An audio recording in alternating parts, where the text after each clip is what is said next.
Chapter 3 Joint Venture. Joint venture. Two or more people joining forces to sell a certain amount of goods or to work on a single project. When the goods are sold or the project is finished, the joint venture ends.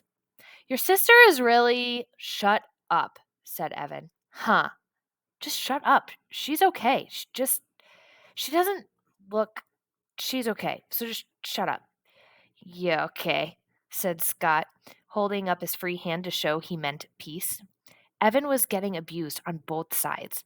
The heavy cooler was banging against his inside leg with every step, and the plastic chairs were scraping against his outside leg. Bruised and bloodied, he thought to himself, all for the fun of hanging out with Scott Spencer. We couldn't Why couldn't Jack have been home or Ryan? And why did Adam have to be on the Cape this week? It stunk. How far are we walking?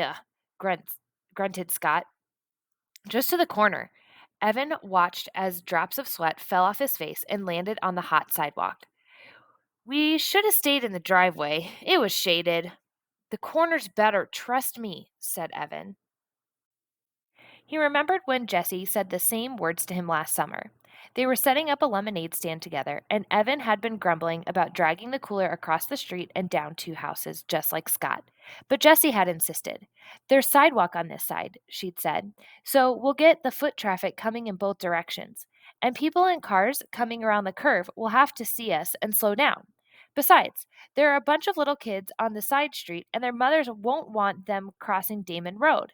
The corner's better. Trust me. And she was right. They made a ton of money that afternoon.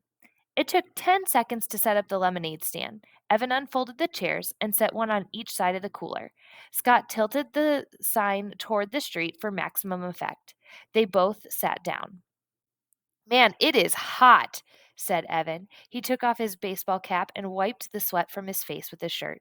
Then he grabbed an ice cube from the cooler, balanced it on his head, and stuck his cap back on. Yeah, said Scott. I'm thirsty.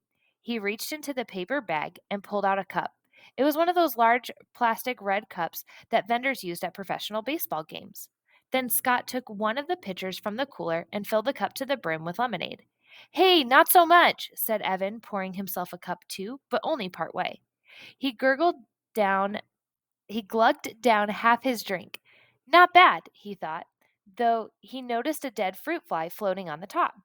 His mom had been battling a mad fruit fly infestation ever since the weather turned warm.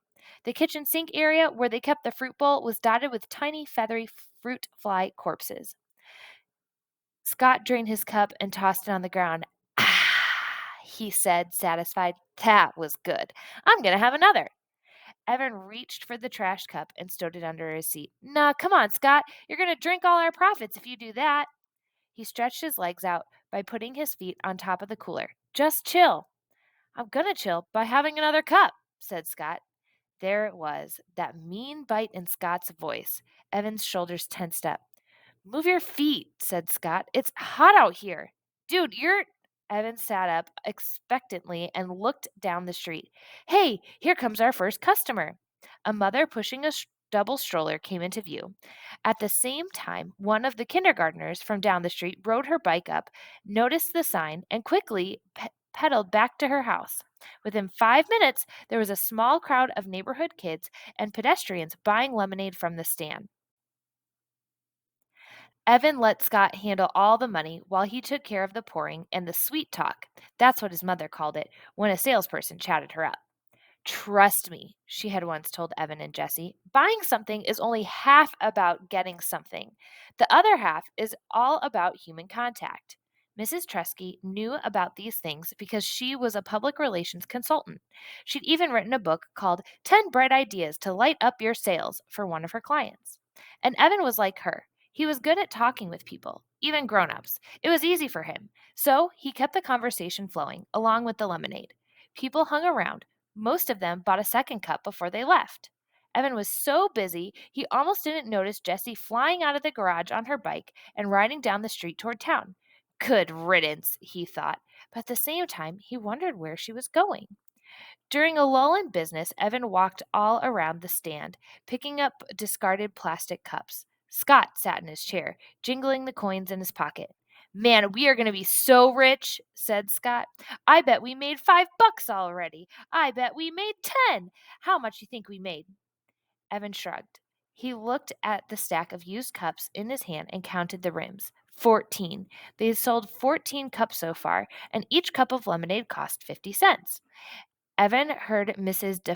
DeFazio's voice in his ear. Mrs. DeFazio had been his third grade teacher, and she did everything she could to help Evan with his math.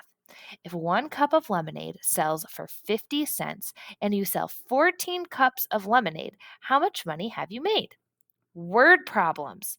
Evan hated word problems, and this one was impossible anyway. He was pretty sure the equation was 14 times 50.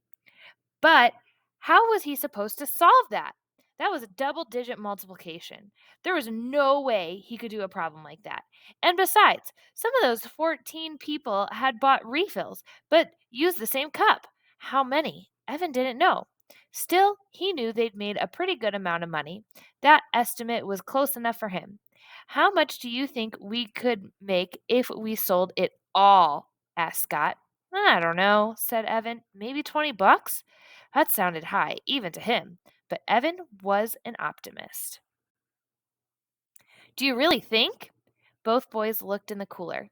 3 pitchers were empty. They only had half a pitcher left. You were pouring the cups too full, said Scott. You should have poured less in each one. You're the one who brought the huge plastic cups. You could fit a gallon in one of those, said Evan. Besides, I wasn't going to be chintzy. They're paying a whole half a buck for it. They deserve a full cup. And anyway, we can just go home and make more. My mom has cans of lemonade in the freezer. So go home and make more, said Scott. Oh, yes, Your Majesty, oh, High Commander, Your Infiniteness. Why don't you go make it? 'Cause I'm chillin', said Scott, leaning back in his chair with a stupid grin on his face. Evan knew he was just joking, but this was exactly why he didn't like Scott. He was always thinking of himself, always looking for some way to come out on top. If they were playing knockout, Scott always came up with a new rule that helped him win. If they were doing an assignment together, Scott always figured out how to divide it so he had less work to do. The kid was a weasel, no two ways about it. But everyone else was out of town. Evan didn't want to spend the day alone. And Jesse was on his poop list, as Mom called it, when the dog did something he wasn't supposed to. Evan might never play with Jesse again. Evan crossed the street and went into the house. He was surprised to find that there were no more cans of lemonade in the freezer. Wow, there'd been so many this morning. Luckily, there was a can of grape juice in the freezer and a bottle of ginger ale in the fridge. It'll work, he thought. People just want a cold drink. They don't care if it's lemonade. He mixed up the grape juice at the sink. The fruit flies were more out of control than ever, thanks to the lemonade the boys had dribbled on the countertop. Evan swatted a couple, but most of them drifted out of his reach and settled on the fruit bowl. He wished his mother believed in chemical warfare, but for Mrs. Tresky, it was all natural or nothing. Usually nothing. When he went back outside to the lemonade stand, Evan noticed that the pitcher was turned upside down on the cooler. Oh, come on, Scott, he said. What? It was hot, and you said you could always make more. Yeah, well, we didn't have as much in the house as I thought. I've got grape juice and ginger ale. I hate ginger ale, said Scott. I would have I wouldn't give you a penny for it. It turned out that a lot of people felt the same way.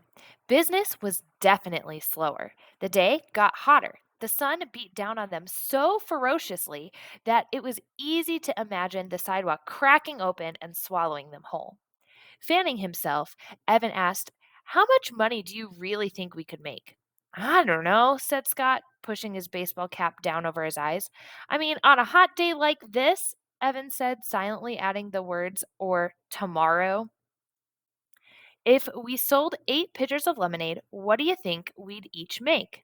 8 pitchers? I don't know. Scott shook his head. His baseball capped face wagged back and forth. Too hot for math, and it's summer. Evan pulled the red pen out of his pocket and started to write on the palm of his hand.